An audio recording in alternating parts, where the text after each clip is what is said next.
It is a pleasure to have you back, my friend. How you doing? Really good. It's been a while. It's been about 2 years since I have made any public appearance linked to the Stoicism community. And there's been a lot going on. And so I chose on purpose, Brandon, to come back to your podcast for a few reasons. One is that I always counted you as a friend. And two, I believe that you live Stoicism wherever you are and whatever you're doing. And I think that's important. I also felt there was a learning process and possibly some teaching points that some people who listen to your podcast regularly may find significant or at least intriguing. So yeah, I'm like breaking my silence a little bit about why I disappeared off the face of the planet for a lot of people, and why I've decided now to make an appearance and to kind of share that story. And some of the story isn't particularly nice, but that doesn't mean it shouldn't be shared. So that's why I'm back. Thank you for having me. Absolutely. No, and like I said, it's a pleasure to have you back, and I appreciate the kind words. I would say, yeah, it's been about 2 years. 2 years is a long time. I mean, if you live to 100, that's 2% of your life. So if you think about it like that, very stoically. But yeah, and yeah, throughout that period, I know you were quite silent on the stoic front, and we check in every now and then with each other. But it was normally. Kai, how are you doing? I'm doing pretty terrible right now, but we'll catch up soon. And here we are now. So why don't you, whatever you're willing to share, why don't you start off with what you've been through in the last couple of years? So I have to rewind a bit. So I moved to the northeast of England in 2022, and almost immediately after moving, I had like lots of diabetic episodes because what I would say is the vaccine, because of the correlation between when I took the second vaccine and the illness that I subsequently got. It really struck me in a way that nobody was prepared for, because at the time we didn't know that this was a problem. So for a while, I was just getting sicker and sicker and sicker and not knowing why. I then, being a researcher in Stoicism, I researched other things, and I pulled up a graph that was shown in the Lancet of someone's blood sugar profile. And I looked at it, and I'd been collecting continuous glucose data because I thought it might be diabetes, and I saw the graph was the same. So I'd gone from being a bodybuilder, because you and I have that passion for, well, I used to, it's a bit hard to have it at the moment, passion for being strong and capable. So I lost a lot of my identity there, because at 2022, what happens is I can no longer bodybuild. Eventually, I can no longer stand up. I can no longer really work. So this was happening in this was carrying on in 2022, 2023. I'm getting sicker and sicker, to the point that I'm in a hospital for an unrelated issue. And a lady who's doing her postdoc, I didn't know at the time, she's doing her postdoc in diabetes, looks at me, and just by looking at me says, "This man is diabetic. You need to help him. Get him a test right now." So I was like, "Well, but I'm not even here for that." She's like, "I believe you're diabetic." Did a test. Your blood sugar is supposed to come down in 2 hours. Mine, I'm still sitting there really, really high, thinking, well, it's not going to come down, is it? It's supposed to be down, or it's already really, really terrible. And it turned out I needed insulin. What happened with the insulin is, people know about what the hormone does. They think, oh, it removes the sugar in your blood. Yes. Where does it put it?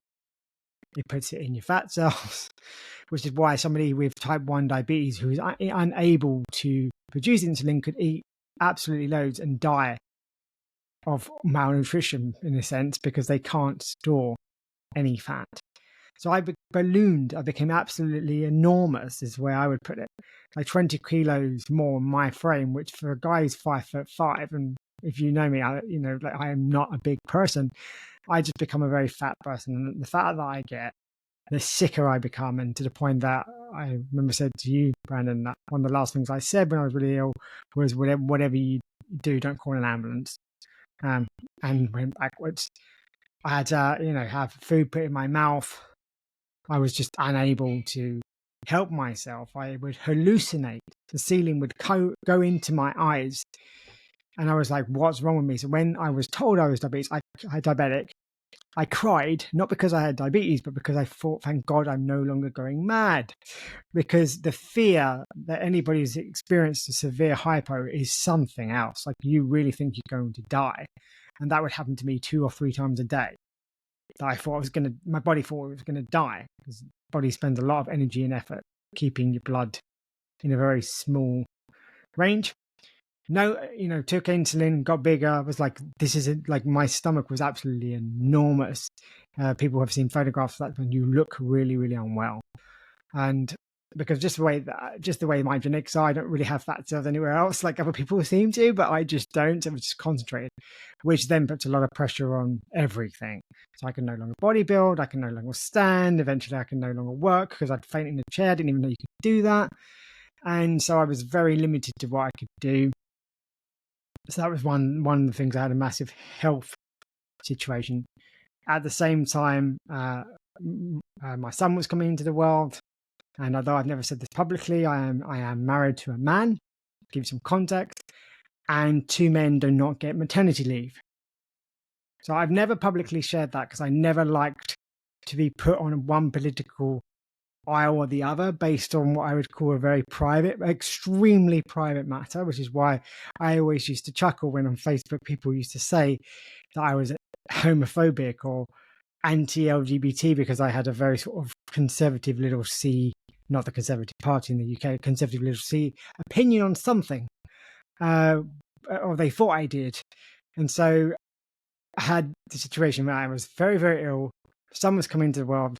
There's no maternity leave. Because in order to get maternity leave, you have to have a female in the equation. There wasn't. And so paternity leave never gets triggered. So I had to leave my job in academia in order to have a child as such. My mother is funny about this because she says, oh, I did that for you in 1986. And I would point out that you and every woman in the UK, yes, and that's terrible. But it was very, very lonely being the only person that I knew who had to do that and not have a job when they got back from having the wonderful thing of having a child, the person they loved the most. I mean, that was very difficult for me. The other thing that was difficult is that usually you have antenatal and postnatal classes, and people have like almost what they call mothers meetings. I just thought that was like the colloquial name, but it turns out that typically they are mothers meetings, and that if you're 2 men, you can't go to them. So I had a situation where I had a newborn in my arms that I was not allowed to carry, by the way. The doctor said I was not allowed to hold my own child in my arms because I might faint. So that broke me. Literally, I cannot tell you, there is not words to describe how you feel when you look down at a newborn and you are told that you cannot hold him because you're basically a liability. So, remind, I was a bodybuilder. I became a bodybuilder because I wanted to be capable. Anybody that knows me in person would know I walk with a limp because I was born 3 months premature and starvation of oxygen in the brain. So I knew I'd always be quote unquote disabled. That is a legal definition. But I did bodybuilding to compensate for that. And then still ended up in a situation where I could not carry my own child. So I'm like, I can't carry my own child. Can't work because of the legal issue. I'm falling into like this crevice that no one else knows about. People are like, oh, it's because people are anti-gay. No, they're not. They don't even know. I never felt it was because people were anti whoever I was in one aspect of my life. It's just ignorance, right? Which is a vice, I know.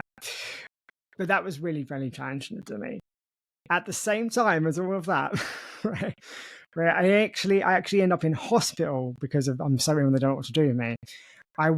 Some people know that I was mentoring an individual who was quite well known in the Stoic world, and through his own decisions, like he decided that the relationship that we had as mentee-mentor wasn't the one he wanted, and it reminds me of like Jay-Z, Kanye West kind of scenario, very much so. Not that I'm a rapping fan, but that's a famous bust up. And it was a very public one from his point of view. And my point of view, it wasn't. And that's well known because I was in hospital. So I didn't even know that it was blowing up until I was told it was blowing up. I was too ill to really fight it. And I decided that the one thing that I had was my reputation, and my reputation would eventually demonstrate, not through my actions actually, but through his actions, the framing of how that framing worked out and what may or may not have gone on from a public point of view. And at that point, I must say I was very disappointed. I'm not going to lie. When you're in hospital and you don't know why, and they said you're really, really ill, and we don't know why you're ill, and I don't get better from this point. So this is January 2024. I don't start getting better until about, I would say, March 2025. I really start to get much, much better. So I've been ill, as I said to you, Brandon, since 2022. And book comes out at the same time, actually. And I'm unable to do anything about it because there's a breakdown publicly. There's a sickness. There's a kid. I'm like, what do you do? So my career's gone. Like in academia, it takes 18 months to get funding to then be in a position to sign up for a job as such. Right? People don't realize that. I can't do that funding because I'm looking after a child. And that was I believe, using the circles of concern, that is the right thing. That my circle of concern was my health, myself, and my family. And my career, because of is the next one along. So I had to decide, okay, right now I cannot do what I need to do for the Stoic community. So I'll just step into the other two because right now I can't manage it. I'm not ashamed to say it. I think it was the most Stoic thing I could do at the time, because the amount of energy and effort it would to quote unquote clear my name or clear whatever the chaos that had ensued in my absence, I would say, wasn't really worth it to me. It just wasn't. It was out of my control and didn't represent anything to do with my character because I wasn't even involved. The irony there. But that, I mean, I've tried to be as concise as possible, Brandon, but please, if anything was unclear, please ask follow-up questions. No. I mean, that sounds like an absolute terrible, 3 years. It's just so, yeah, it doesn't hurt to just sit in that for a brief moment. There's a lot to unpack there. There's one thing I got to mention, because you touched on this bodybuilding aspect and just kind of losing your physical ability. And that's incredibly hard to understand unless you go through something like that. I cannot relate to that length of extent. What I will say is, about 5 years ago, when I was lifting quite heavy, there were times where, for whatever reason, if your form, even like a minor, or sometimes your body just overreacts because you're lifting so heavy. And what happens sometimes is your spine, all the muscles in your spine become so tight, which is an overreaction of the body. Is like, listen, you're going to break something, and it's overreacting. It's not, you could be doing everything right. Sometimes this happens, and it makes everything so tight that you literally can barely walk for days. And I was going through a cycle of that for a couple years. And I remember getting up in the morning and just being like, squatted so much weight yesterday, and I cannot even get out of bed today. And just how humbling that was, to just take your physical ability away in the blink of an eye. I think a lot of people don't know how challenging that is until perhaps later in life. So I actually see that as a blessing, or I try and see it as a blessing of, being unable to walk for a few days. No serious harm, just an overreaction of the, muscles in your body. But that's a challenging thing. That's a challenging thing. How do you manage that now? Because I know you're in recovery. Are you starting to get some physical fitness back? Are you able to challenge yourself a little bit? How is that working out for you? So I got myself a rowing machine. So I never, when I say bodybuilder, I was my personal gym in my garage has a Smith machine in it. Like, I have a lat pull down bar. Like I didn't, I really like bodybuilding, but at the moment it's a rowing machine because it's the best exercise that I think I can do, which challenges the whole body. in a 30-minute sort of interval. And I mean, partly because lack of sleep due to having a nearly 2-year-old now.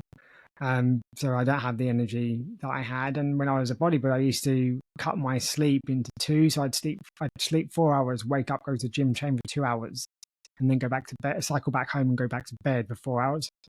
So I literally broke my sleep in order to prioritize bodybuilding. So that's how serious I took it.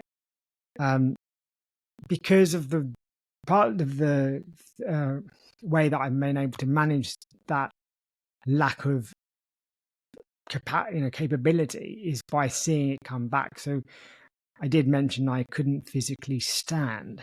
So when you can physically stand, like I was worried I couldn't go out. In fact, I argued with my doctor to be allowed to go around my own street by myself, because they were frightened that if I went anywhere else, if I hit my head, no one would know and they would just die.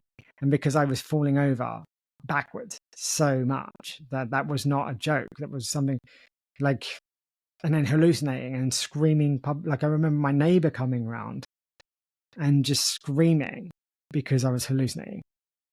And she had a baby, she had her baby in her arms and saying, that's why I could not hold a baby. So when you go to the point that you're hallucinating and you're screaming because it's something else, like your eyes are running back into your head, apparently, or let's say people tell you, you end up on the floor and someone has to put food in your mouth. That's not a life in any real sense of the word.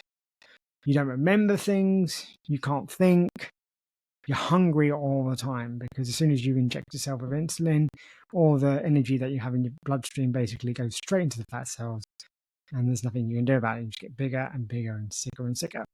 And that was another thing that I had to throw away my doctor. You and I chatted about this privately, but I used to be vegetarian. I wrote a paper about it and ended up having to be almost carnivore, because I cannot eat carbohydrates at all, more or less at all. I can eat one meal a week. It's not a cheat meal, by the way, just one meal a week that has any form of carbs in it.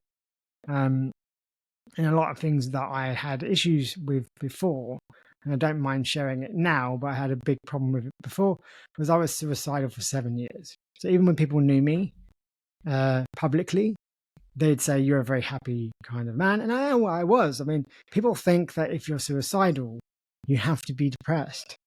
And that just wasn't my case. And the reason I'm sharing it with the audience is in case it is useful to anybody. I'm not doing it because I feel somehow like a big guy being, oh, yes, I had this really difficult time and I used to want to do something to myself in a very graphic way that was not helpful. Right? I don't feel like that. I feel frustrated that I went through that for 7 years, not knowing that in my case, it was because my mitochondria were overwhelmed. So if and I've calculated it, about 80 grams of carbohydrates, 80 grams, let's say net carbs, definitely, per day for 5 days. By the weekend, I don't want to live. I don't feel sad. I just don't want to be alive. So I never discussed this because I felt ashamed.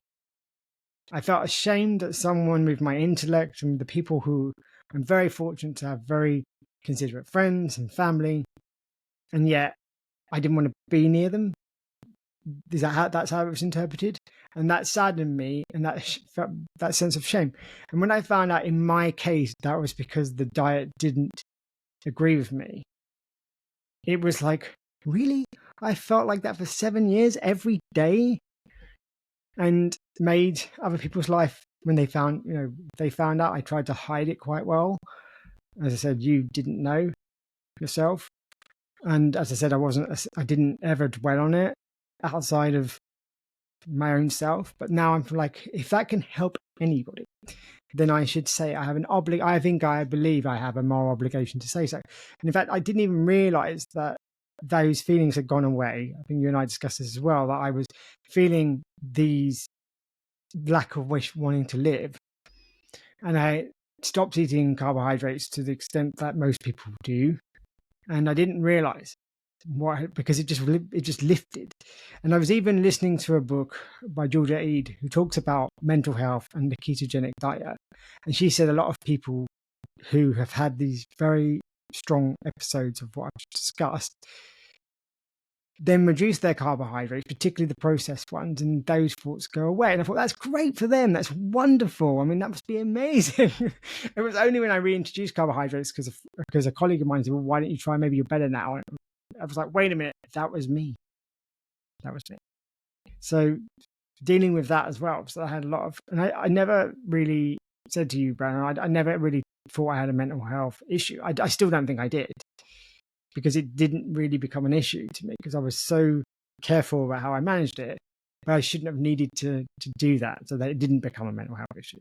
Then people might say, well, you did have one. Okay, that's my definition. I'm not saying I'm a medical person to suggest that my definition is correct, but that's how I felt about it. Again, I'm sure in the medical literature they would call me whatever, but that wasn't what was relevant to me at the time. What was relevant to me at the time was that I feel this way, yes, don't know why, my life's good, but that's the way I feel.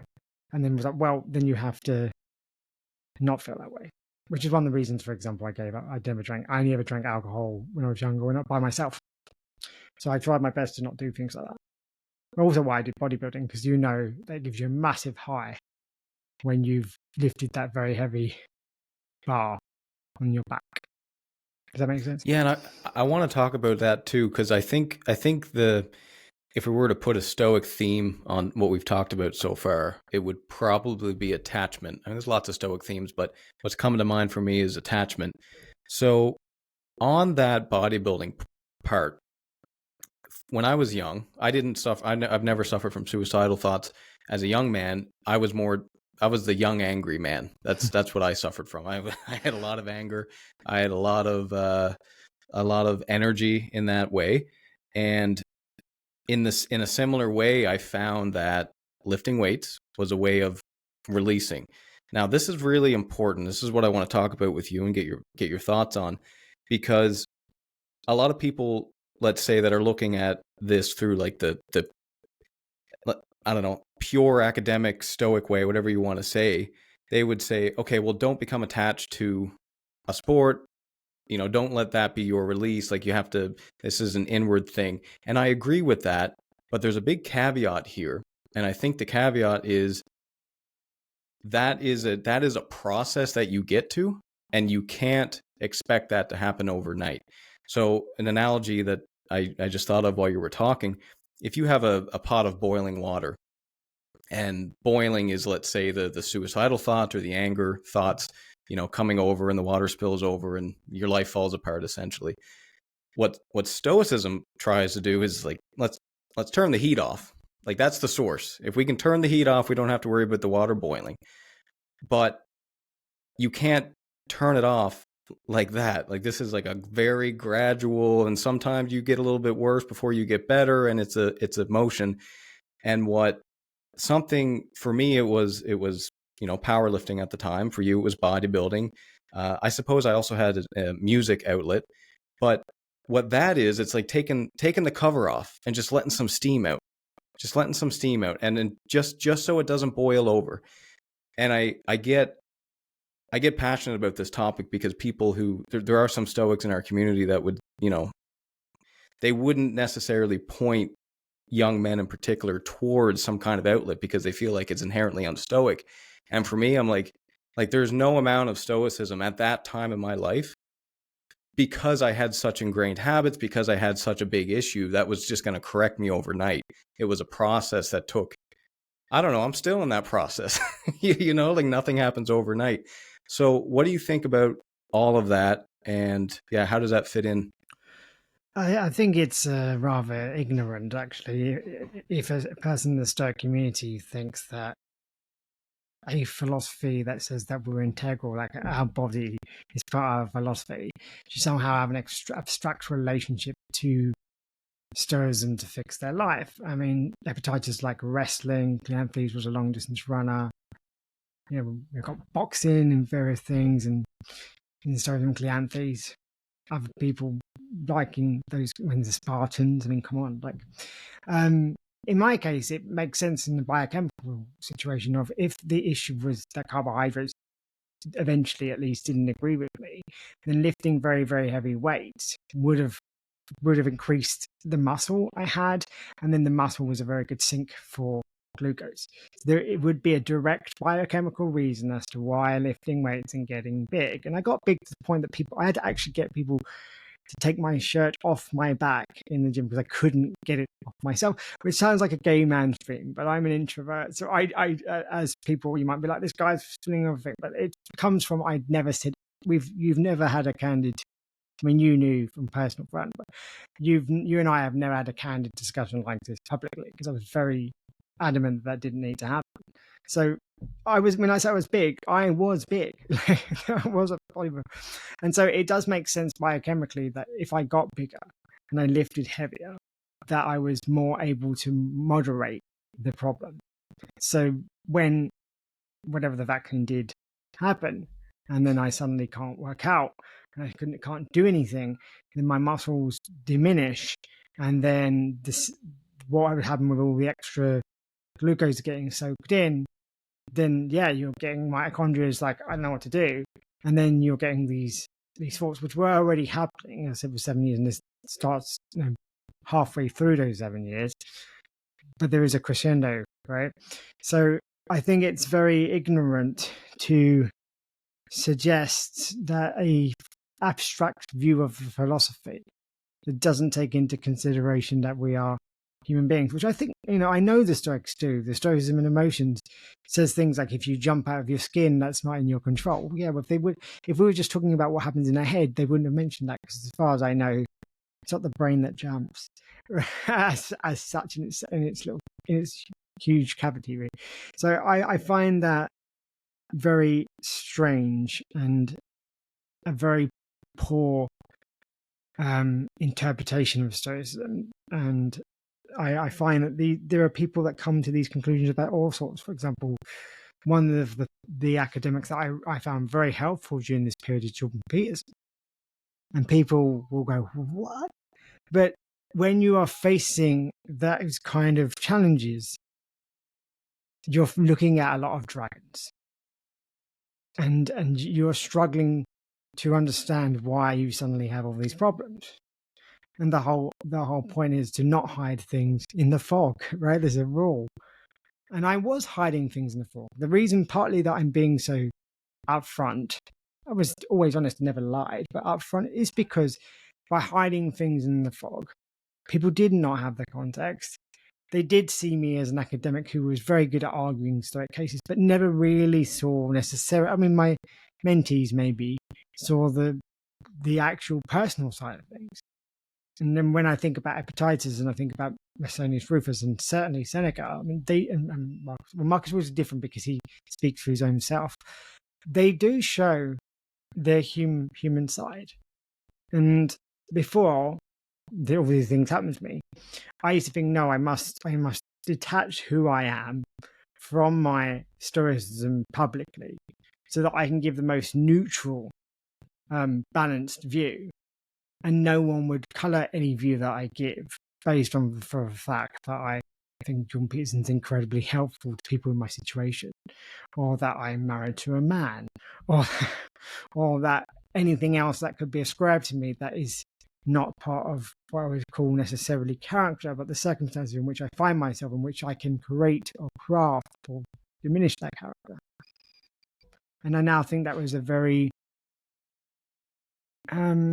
useful at the time, but potentially an immature approach to Stoicism.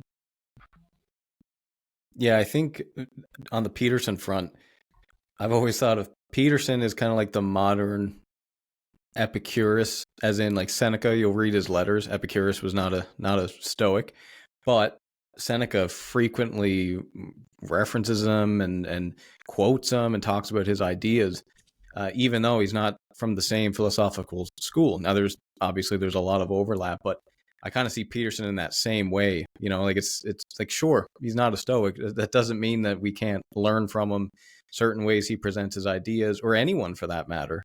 So I think anyone who has a hatred for Peterson is even on the basis that he's not a Stoic. I don't know. I don't particularly get that myself. Um, but so on that attachment thing, then. So you mentioned like a lot of the Stoics had, I guess, what I might call personalities. Like they Yes. did things. They wrestled. And it's like how. I think it's a great point that you made that I understand you were initially trying to let's show the purist or whatever sense of Stoic and non-biased, but in a weird sense, it's not showing what Stoicism actually is. Because if you look at someone who not is a public Stoic, but someone who is living a Stoic life, it takes away a lot of the misconceptions that people have about Stoics, such as that they don't show emotion and that they're, a hard ass and that XYZ, whatever the misconceptions are. If you can take someone who's living these principles or attempting to, at the very least, you do see what I think we should all take Stoicism as, which is something it has to meet you where you are, wherever you are in your life. There's a great quote I'll share with you. Strength starts where you are, not where you were or where you want to be. And so, and that's true with strength and it's true with Stoicism. In the gym, if you make a program based on what you lifted 2 years ago before you got sick, it's not going to work. It's just not going to work. If you make a program based on where you want to be when I'm 60, it's also not going to work. So you have to meet yourself. You have your program of life to make you better has to meet you where you are, not where you were, not where you want to be. So what do you think of that? Absolutely. Absolutely. Yeah, I would say I don't regret the position that I took. And I'm pleased that I took that. I think because that's what I chose to do. And I don't feel the need to beat myself up about a choice. But I also feel that having come through those challenges, that actually by by choosing not to speak about them means that other people may be denied the opportunity to think, actually, that's happened to me. Like when you've had to do like a 180 going from vegetarian to practically carnivore, and realizing that in the paper that I wrote, which is painful to realize, when I talked about what are the environmental facts, when you think about food, if you strip it away from food that humans eat, if you strip it away from human nutritional needs, then it doesn't really make a lot of sense, because I've now come to say things like, if humans don't do so well on excessive carbohydrates, in fact, there's no essential carbohydrate at all, there's essential fats and essential amino acids, but no essential carbohydrates, then if we have a food system based on carbohydrates that do not work well in the quantities that we eat them, right? Then you have to come to the conclusion that if we are producing stuff in excess that doesn't serve humanity for the sake of humanity, then it's terrible for the environment, because it's actually pointless. Right? It's absolutely pointless. So if you think of a very, let's say, a poor quality loaf of bread, and say we produce that because we want to produce a low quality bread so that everyone can eat bread, but now we know that eating white bread with no nutrition in it whatsoever, that has to have vitamins put back in it, is terrible for the person eating it. It's not even what I would call food by definition, because it does not fulfill the energy requirement, it doesn't support mitochondria, doesn't support health. Then all that wheat in that field that was grown to produce that particular loaf of bread was terrible for the environment, because there was no point to it whatsoever. So I know I'm going to get a lot of stick for that. I'm happy to get a lot of stick for that, because if I had to explain for like 12 hours my reasonings, then yeah, I would go down to that level if someone really felt that it was worth me doing. But for suffice to say, if it doesn't serve humanity, and yet we do it quote unquote for the sake of humanity, then something is going awry. And that was very hard for me, like to say, oh my gosh, I wrote a whole paper, and I specifically said in the paper that I didn't take into consideration nutrition. Then that paper is completely flawed. from the point of why would you eat food? So if you're asking Stoics what they would eat, and you don't take into consideration health and human bodily function, then it's very abstract. Because it's the same criticism I just applied to myself about, yes, I tried to do that. Yes, that is an academic thing to do. But that doesn't mean that is actually help. That doesn't mean I regret writing that paper, and I still believe those facts, wholeheartedly believe the environmental facts need to be considered. Absolutely, that does not take away what I just said, but to strip those facts from the fundamental crux of the argument of what we should eat and not take into consideration nutrition, to me, it's a very flawed argument in the general sense, despite the fact that all the facts I put in about the environment are true, from a sense of we are depleting the ocean, right? That's not what I'm debating here. And so I find that really interesting, because what then happens is I then considered the environmental circle of concern, but didn't actually consider the concern about myself. And that's a big problem in the environmental world in general. And there's a lot of problems on, ignoring the environmental. When I say world, I mean the social world that humans are constructed, and then being so zealous about it that you blinker yourself from other realities. Mm-hmm. Yeah, and I think, you and I spoke quite a bit publicly on veganism and Stoicism, and one of the things we agree on is that a vegan does not necessarily equal Stoic. That they are different ideologies, they're different philosophies, and yeah, 100%. If you are a vegan and your health is deteriorating, and it's at a direct result of what you're putting into your body. Here's a great example. If you're a vegan who eats all the frozen junk garbage, processed Beyond Meat, like if that's your core diet, you can have it every now and then, it's a junk food, whatever. But if that's your core diet, that's how you're choosing to live your vegan life, in my mind, that's not Stoic at all. If you do it properly. Personally, I don't want to get into the nutrition of everything too deeply, because I haven't actually researched in quite some time, because I'm kind of in the rhythm of things. But I found I'm not a vegan anymore, but I have found a pretty good balance of plant-based to appropriate meat intake. I think, I don't know, maybe in a year something will change, but I think I found that balance. But yeah, I'm no longer. I would never describe myself as a vegan. They are fundamentally different things for sure.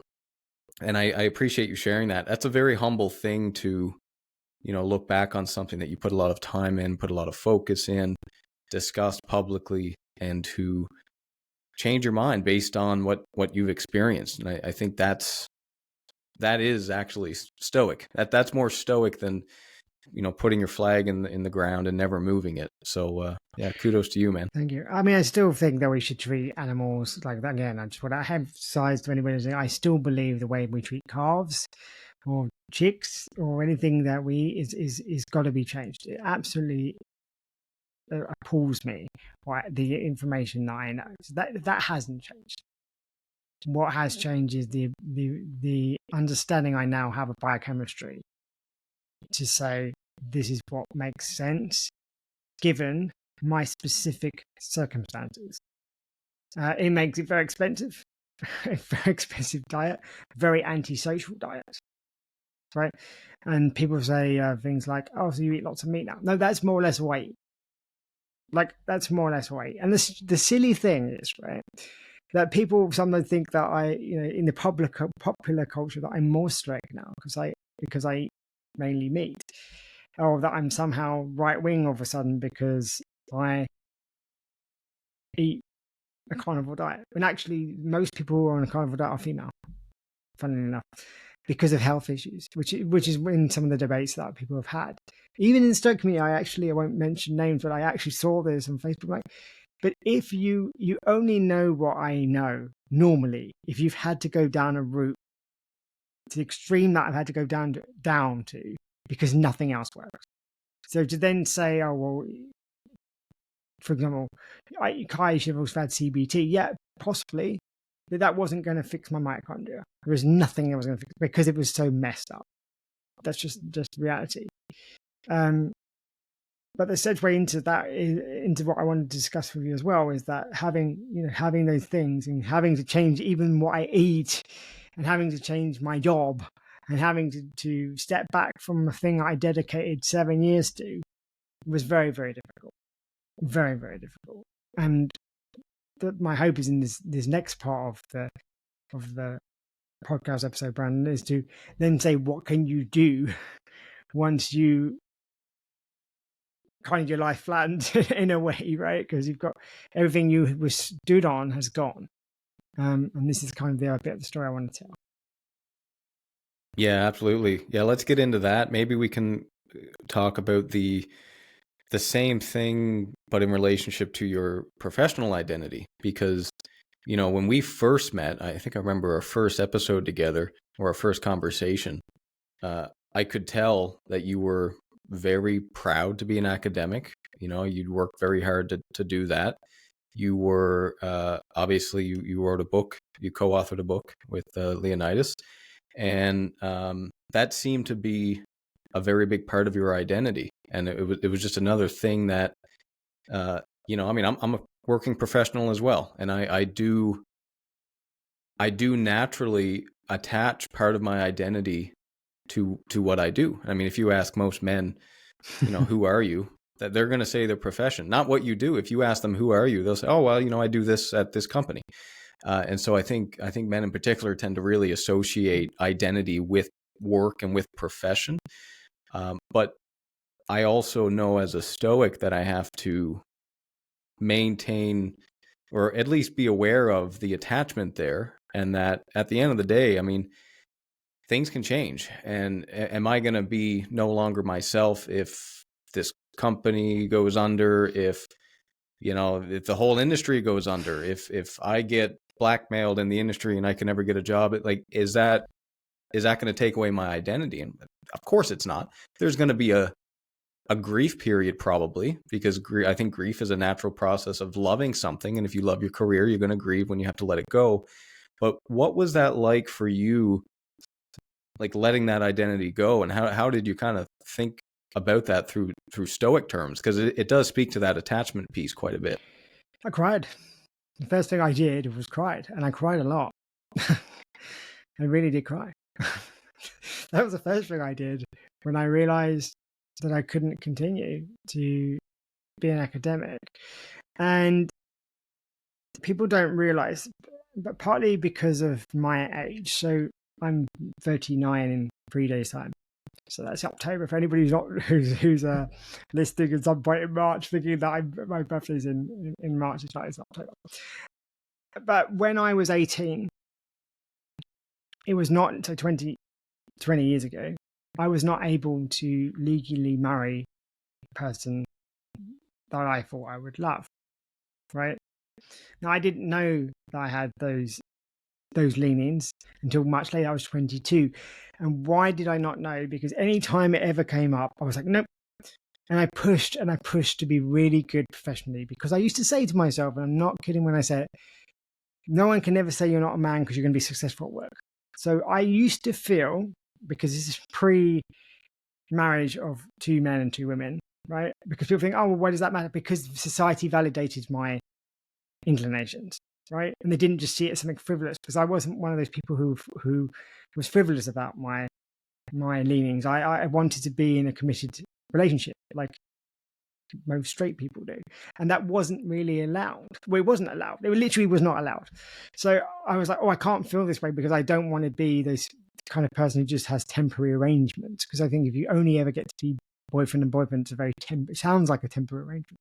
So I decided, like a lot of gay men at the time, that I was going to be the best man I could by being really good at my job, so I didn't have to think about it. So I didn't have to imagine, oh my gosh, maybe I'm not such a good man. So I pushed really, really hard. And to have pushed really, really hard, and for example, just give you one example, when I was 27, I was leading a degree and I was teaching master students, and I was the youngest person in the room, to give some context. And then when I've pushed really hard, and then through no fault of my own, partly because of health, partly because of choosing to have a child, how dare I, and partly because of the public blow up, which meant that my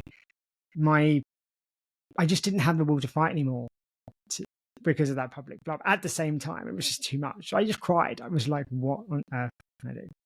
And then I spent the next couple of months being a parent and still getting sicker and sicker and trying to be a bit better, not faint and potentially die from a hypo, and try to understand more and more what's happening to me.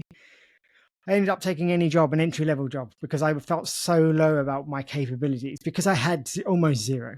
Like I didn't even know if I was going to I didn't even know if I was going to arrive at work. Like I know that sounds crazy, but I didn't even know if I was able to do it. And I couldn't believe they offered me a job. I was like, someone's offered me a job. And the reason they offered to me is because I speak fluent Spanish. And I was working with refugees. So I was like, well, they need help more than I do, which is a very humbling way of looking at it and very helpful sometimes to have that situation. I did really well in my job because I then actually was listening to the Diary of a CEO. It's another podcast, very famous from Stephen Bartlett, and they talked about if you're in this situation, what can you do? And they represent the keto diet. The only reason I say this is because I've mentioned it before, is because then I start to get better. Not suddenly, I start to get better and get stricter and stricter. But I ended up in an entry-level job, not knowing if I was even useful to society anymore. Or at least that's the way I felt, because I told you I wasn't allowed to hold my own child. And that really tells you really feel useless if someone tells you that. And I still had those emotions that we talked about earlier because I hadn't worked out the carbohydrate link. So, and I'm having all this craziness, so I feel even worse. And I don't know what to say. So I don't speak to Brandon. I don't speak to you, for example. I don't speak to Leia. I don't speak to anyone because I don't know what to do. I don't know who I am. I've lost my hobby. I've lost my job. I've lost my sense of identity. And I have a new one. I have a new identity being a parent and stuff. So it's not like everything's gone, but I'm like, who on earth am I? And it's work with refugees, and then they said I was really good at my job because I get better and better. My mind comes back to me as such. Almost like I said, like as I became more and more sort of keto focused, I became more and more like Limitless, the film. If anybody wants to talk about it, it's a different episode for a different day. But I start to think, oh my gosh, my brain is even better than it used to be, which is true. And started working with football players who were released from a Premiership club and helping them into work. And I was like, this is great. But unfortunately, that then dies, and I end up going, what can I do? I can't get back into academia right now. I don't have a pathway into that. How can I be useful? What is it? My PhD is in sustainable energy, right? People think it's in Stoicism. I did Stoicism within it, but it wasn't in Stoicism. And then I end up in a sales role. So I've gone from this like massive, like, oh, I can call anybody I want and they'll listen to me within the circles I want to call, to nobody wants to speak to me and I have to cold call people. And I was like, well, if you want to do things to help the planet, sometimes you have to do things you don't want to do. And that might be cold calling.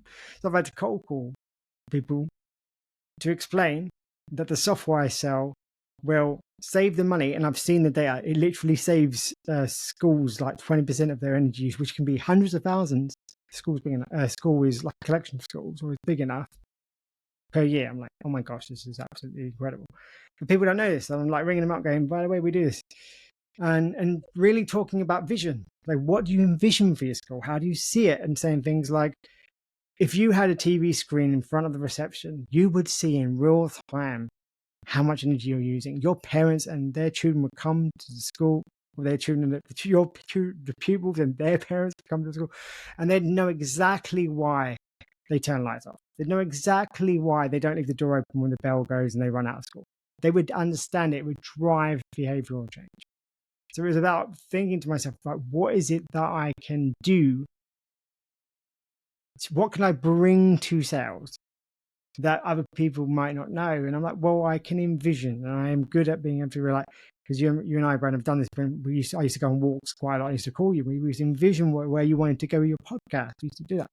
And we believed in it. And you worked very hard at it. And I was like, I can do the same thing when I sell software.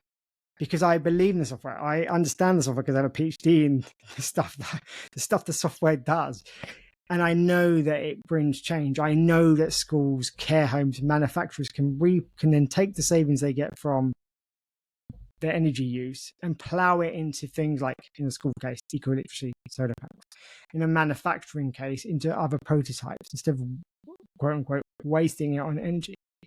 And to be able to see how much energy you consume right now in real time, down to each individual socket if you wanted to. So you know exactly what your fridge is using, you know exactly what an oven's using, you know exactly what a lathe is using, exactly what a conveyor belt is using, exactly what the school swimming pool is using.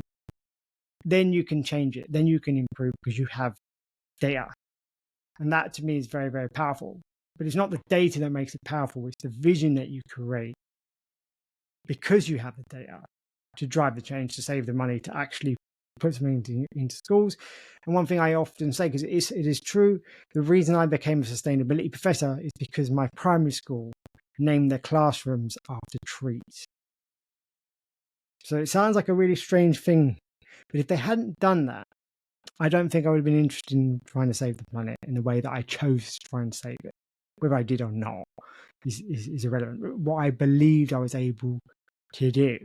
So I'm like, I can see myself going back now, I just said my age, like 30 years, looking at those trees, looking at my classroom. They got us to draw the trees. They got us to pick up the leaves. They got us to look at the acorns. They got us to do these things and really caring. They got us to rub mud between our fingers and really thinking, I want to do my best. And I can see like a variation of me looking at the screen in the reception saying, that's why I don't open the window when the radiator's on. That's why I turn the radiator off or ask to turn the radiator off. That's why it matters. It matters what I do. Right? Or the same thing in a manufacturing plant. It matters if I know how much carbon I produce in this prototype and then make it into a product or even into a product, and I can put it on the back of a packaging and I can then sell this product because I put the carbon on the back of the packaging to a humongous supermarket, then I can actually create money for my company and I can employ more people. And that's the vision that I've tried to sell, even though people think salespeople are horrible individuals. It's quite funny. But that's, I don't know, Brian, if that makes sense. And I've tried to bring Stoicism into that by going, it's not about just me and how I'm the sustainability professor selling software. It's more like, what vision can I bestow as such in a conversation or imbue in a conversation, and they can then run with, because I can't run with that. I'm in an office, right? I'm looking at software, I'm looking at calculations, I'm doing those things. And I did the same thing as a professor. How can I get a student who cannot see what they are capable of at age 18 to then go and become the CEO in 20 years' time of a massive company and generate change, or become a school teacher, or become an entrepreneur who may not have made it particularly, but created a new piece of equipment that saved lives? How can I create that in their mind so that they then attach themselves to it and run with it?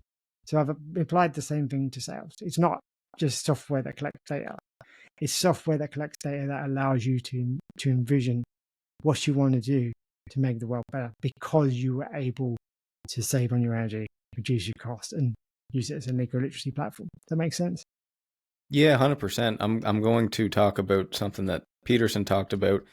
How dare I, as a Stoic podcaster? But he has this vision of he uses this analogy of people laying bricks for a church. So he says, a lot of people they don't feel like a sense of purpose or meaning in what they do, and he said a lot of times that's because they're not zooming out enough. They're so focused on this menial task. I approve expense reports for my crew on the boats, and I do XYZ to keep the boats moving, which is employing a bunch of people, which is getting them home safely to spend time with their family, to enjoy, and prosper and hopefully be good people. So there's meaning in this. But if I get stuck in, approve this expense report, then the next and the next and the next, I can get lost on that vision. And so what Peterson talks about here is a bricklayer being able to connect the brick that he lays, that whatever, I don't know how quick bricklayers lay, but maybe once every 10 minutes, connecting that with building the church, with bringing community into that church that you can then be a part of, building something beautiful that people go and see and have awe about. And so I think it's a good, I think Peterson put that very well. And I think that's your Peterson bricklaying story right there. So that's awesome, man. I mean, yeah, absolutely. And I think it goes back to Marcus Aurelius, right? What cannot be good for the bee, what is not good for the beehive cannot be good for the bee. So people then might say, to have had its head, well, now you're a salesperson, that makes you a dubious character, which is quite funny, right? I'm like, well, if what I sold was not good for the beehive, then yes, you'd be absolutely right. So I would become a dubious character. But I picked this company because I understand energy management software. I taught energy management software. I used to be a sustainability manager who was gaslit every day of my life because I'd say, Brandon, you left this on standby, and you'd shrug your shoulders and tell me you did. But if I had had the software, I'd been like, Brandon, you were on conveyor belt 7, producing product 12 between the hours of 3 and 5:30. Correct? So after 5:30, you left it on standby. I don't want to argue. Like, that would have just made my life better, like fundamentally better, because I ended up having to argue with people, and I'm not an argument. But I've just spent the first half of the podcast explaining that I'm not an argumentative person. No, I would argue a philosophical point, and I would argue, like I said, I could argue about carbohydrates, but I don't argue non-academically, as it were, because it's just not the kind of person that I am. So I picked this job because I believe, and I understand it, like I really understand it, like I understand things like power factor and reactive energy and things like that. I used to teach it, sorry. So I was like, yeah, I understand it, and therefore I understand how powerful it is to make change, so that people don't do what I had to do. I used to have to guess that if we got solar panels on the roof, it would make a difference, right? It's a huge capital expenditure cost. Actually, as a lecturer, I used to say, before you get another panel, wipe the dust off the panel, because that makes it more efficient, and you might not need to put another panel, because then you also have to look at the roof and the structure of the roof and things like that. And I often said the best way to I'll give you an example. What's the most sustainable bridge you can build? And my students would be like, oh, they tell me all sorts of things, but the bridge you don't have to build. That's the most sustainable. Not doing anything, actually, is the most sustainable, because you don't need to do it in terms of producing something else. So this software I really like, because it will tell you exactly what your solar panels are producing today, not what they should do based on the label on the box, what the person has said. And in fact, I've seen it where the energy bills and the amount of energy the system picks up, because the hardware software solution, are actually different. So they've been able to go back to the energy provider and say, you've been charging us 10% more than you should. And they've had to back down. And I find that, I don't like these estimations that companies do, and say that you owe this much. And when they find out they actually don't, and you can go back and go, well, explain to me. I mean, just saving people money from just what I would call general naughtiness is brilliant. It's a brilliant feeling that people have told us about. Like, I could go back to the energy provider and tell them that they're not selling me. I don't think they're lying. They're just assuming, they're making assumptions, and eventually you'll get that money back, probably, right? But then you might need that money now and not in 3, 4, 5, 6, 7 months' time. I mean, energy's gone up in Europe by 70% since 2020. I'm not talking about pennies here or cents. I'm talking about pounds or dollars. So we're seeing real change, and so it is funny that people think just because I have sales linked to myself now that my character have somehow diminished, right? But then which handle do I want to hold? Like, make sure you're happy holding the handle you've chosen to hold. And I don't defend poor salesmanship or saleswomanship, but that's not what I'm about. And I do wish that more salespeople had a view of how can I help rather than how can I sell. So I'm thinking, how can I help that person become, like I said, a sustainability professor? How can I help that 7-year-old? What can I do? And I like the idea that I've been able to speak to people who have it in their power to change the energy use in the schools that are right near my house right now. So that people will tell me, friends of mine will tell me, oh, the school's been able to plant more trees because they've saved money on their energy. And I'm like, yay, I wonder how that happened. And I take great satisfaction from that. I don't have to say that was me. So I'm hoping that people that have known me now and then heard this this conversation with you, Brandon, where yes, you didn't really toot your own horn very much or say much, but I'd like to think, yeah, I'll just nod quietly and go, I know exactly which trees you've planted, and I know exactly why that happened. And that to me is stoicism in practice. Yeah, Doing what you can. 100%. Yeah, 100%. Yeah, it's weird because, some might say that you're feeding ego to some extent, but that's not what it is. It's you're connecting your work in the world to a meaningful outcome. And that's like, there's some people on my team or crew members that will tell me personal stories of this or how this changed, getting this job changed their life or something like that. And they're these moments are rare, and so I don't rely on them to keep me on this path. But to fully absorb that really just beautiful moment, I think is entirely a Stoic thing to do. I mean, to brush it off, and it's just to me brushing something like that off would actually be the opposite, because I'm just doing it for the money. Like, it's like, well, Exactly. So 100%. And there's another lesson here that I want to point out because it's really cool too. Have you ever heard Jocko Willink? You know him?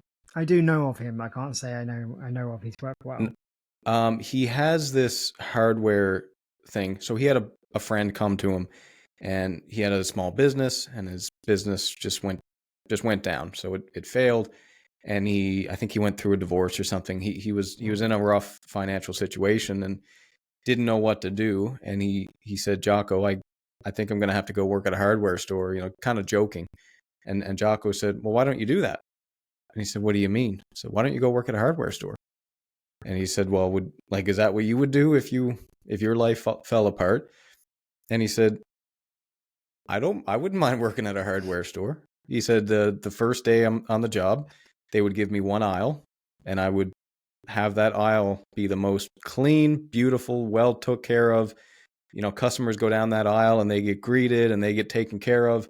I'd form relationships in the company, and eventually I'd have 2 aisles. And then eventually I'd have 4, and eventually I'd be the manager of the store. And then eventually I'd be the CEO of Home Hardware, just kind of joking.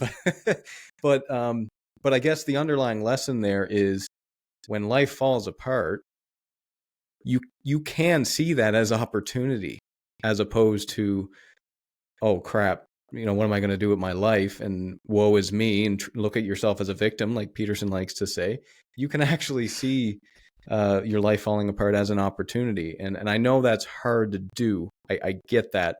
And again, going back to that essential, in my mind, grieving period of losing an old life, because that's what's happening. You're grieving a life that you loved, that you can no longer live. And that's okay. It's not only okay, it's essential. You have to go through that period, right? But then on the other side of that, once you can come to, okay, maybe this is actually an opportunity to do something meaningful. I mean, that's beautiful, man. I mean, just to riff on that before we close. Yes, they did say to me in the South team that they felt privileged that a professor would want to work with them. Which, what does that say about academics? And I always said, when I was in the community, that I didn't like the ivory tower. That I didn't feel that it supported change on the ground. And they said they've never heard of someone who was as qualified as I was, willing to just. And I work with people with no qualifications whatsoever.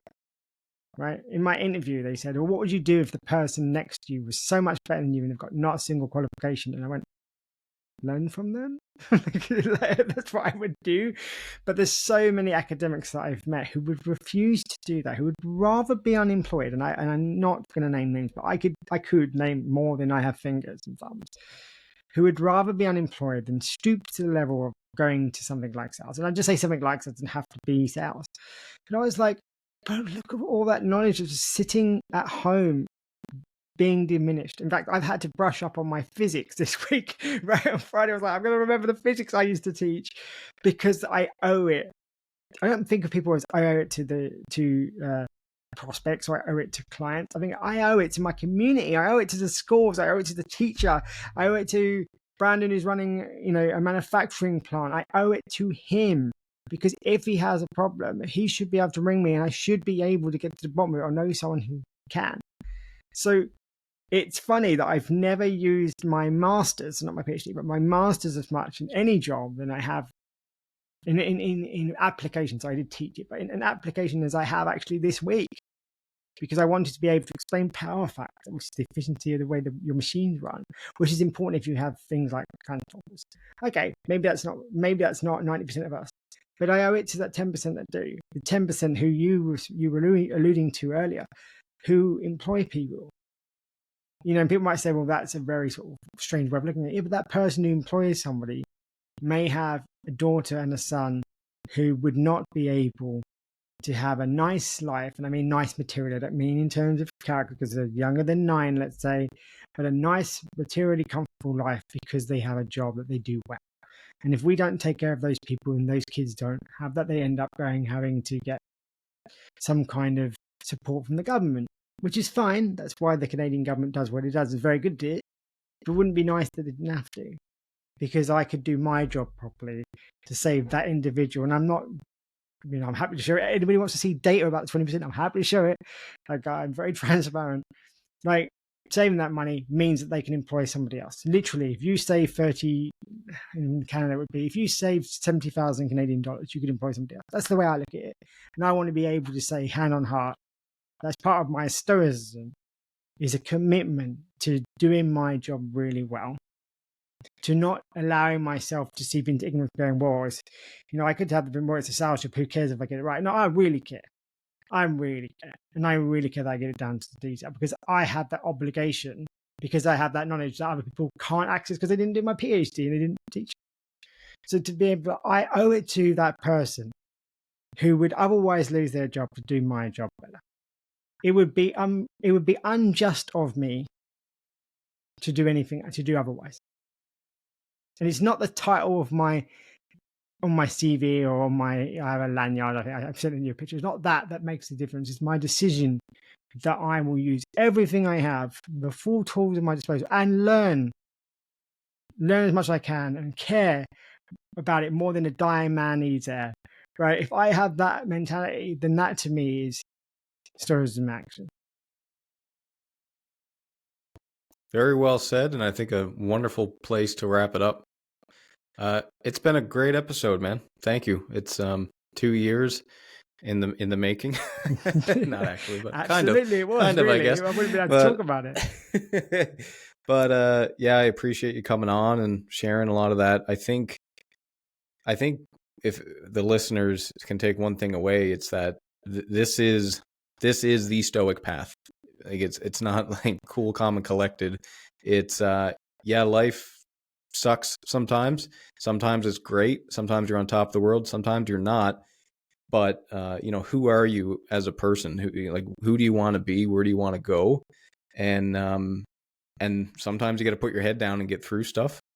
And then sometimes you get to get your feet underneath you and come on the Strong Stoic podcast again. And literally get my feet underneath me. That's not even literally 100%. So thanks again. Where would you point people to? Are you active anywhere on social media anymore? Or? So mainly, it depends what they want to talk to me about. If it's Stoicism, I would say Stoic Kai is still around. And if it's more about what I do in my sales job, and if people are interested, I don't know if they're interested in saving money or not and reducing their energy. They certainly should be, I would argue. And then LinkedIn's probably the best because I have more resources there. And I'm not particularly shy when it comes to speaking to people. I'm just shy about what I share. But it's been an absolute pleasure to have a very honest conversation in terms of maybe not honest, not the right word because I was always honest, but a very heartfelt conversation. And a very personal one. And as I said, this is the first time I've been able, in my mind, to let people into my world on a personal front. So thank you, Brandon. Absolutely. Thank you. Until next time.